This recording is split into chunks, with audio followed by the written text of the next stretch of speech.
Okay, this video is going to show you how to oil your trumpet valves. A lot of you have been saying, oh, I press my valves in and they get stuck. Now, none of these are actually stuck. They all pop up really quickly, but we're all going to oil one valve today in this video so you know how to do it. Now, here's the deal. You need this bottle of oil that's in your case. It might be a clear bottle. It's a little plastic bottle that came with your trumpet. If for some reason you already lost this bottle, or your trumpet didn't come with one, you're going to need to buy a bottle of oil either from Amazon or from a music store. You can't just put any old oil. It has to be valve oil, okay? So you need your valve oil. You obviously need your trumpet, okay? And I'm just going to warn you, this could be very messy if you don't pay attention. So if you know you're kind of sloppy, maybe you want to grab a little garbage can and do this over the garbage can. If you get this on your clothes while you're doing this, it permanently stains your clothes. So you got to do it over something that in case it drips, it's not going to ruin it, okay? So get what you need, and then we're going to start. I'm going to put my trumpet on my lap. We're going to start by taking the top off the bottle. Now here's the deal with this bottle, okay? This is like 10 years worth of oil. This is not like, oh, I oiled my trumpet once and ran out of oil. So think about how small of an amount we're going to use if this little bottle can last for 10 years, okay? So I have the cap off, and I'm gonna just put this down in front of me, okay? Let's talk about how to take out the valves. Where they press into, it's called the valve cap. This actually unscrews, okay? All of them unscrew. Now here's the deal. Right now, check your valves and see which one is the slowest. Like this one, for me, comes up the slowest. So I'm going to do number 3. You pick the one that's not doing the best, okay? And that's the one you're going to do. So we unscrew the cap till it's all the way loose, okay? If you have multiple ones that are not coming up, you need to do one at a time. We never take all the valves out at the same time because you need to know which valve they came from to put it back in, okay? So check it out. Look how I'm pulling this out. So I don't touch this area down here because this is all greasy already from oil. So you can grab it like this. If you like it underhand, you can grab it like this. But we don't touch anything down here because that's the greasy part.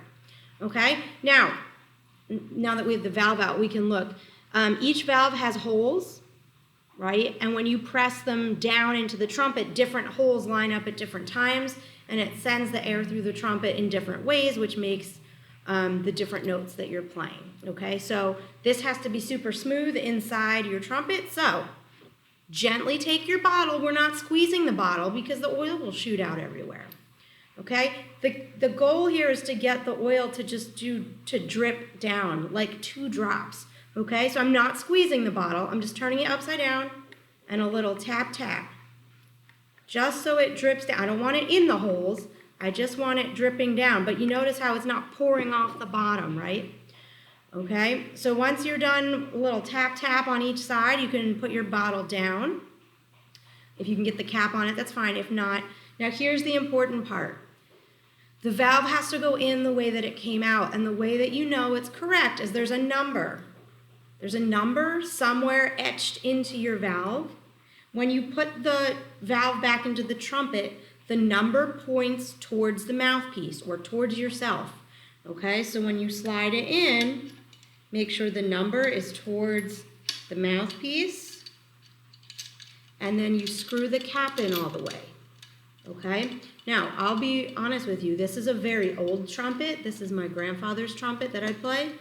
And it doesn't even have numbers on it. So if you have an older trumpet, you might not see the numbers, but anyone who has a Jupiter or a Bach or a King or a Holton, it will have the number, okay? So now I press it up and down, move the oil around, and it's moving much nicer, okay? You could do that for every valve that you have, but you still have one last step. So when you put this valve in, you have to test that you did it the right way. And the way that we test is we just blow air. If air goes through, you probably put it in the right way.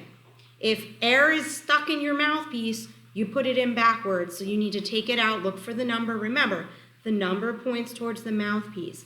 Here's the deal, guys. Remember we talked about our hand position and how our fingers should never be hanging over. The reason our fingers shouldn't be hanging over is because it bends your trumpet valves. It actually, instead of it going straight up and down, it's going over and scraping on the inside. You can't fix that with oil. Once they're bent, it has to be replaced at the shop. So good hand position, and if you're using good hand position, your trumpet should really only have to be oiled like once a week, and not every valve once a week. I don't oil this ever. This one stays real nice, and I play it almost every day. So that's how you oil your valves. Remember, you need to put the cap back on the valve, right? On the bottle, so that when you put it back in your case, it doesn't shoot out all over your trumpet, okay? And that is how to oil your trumpet valves.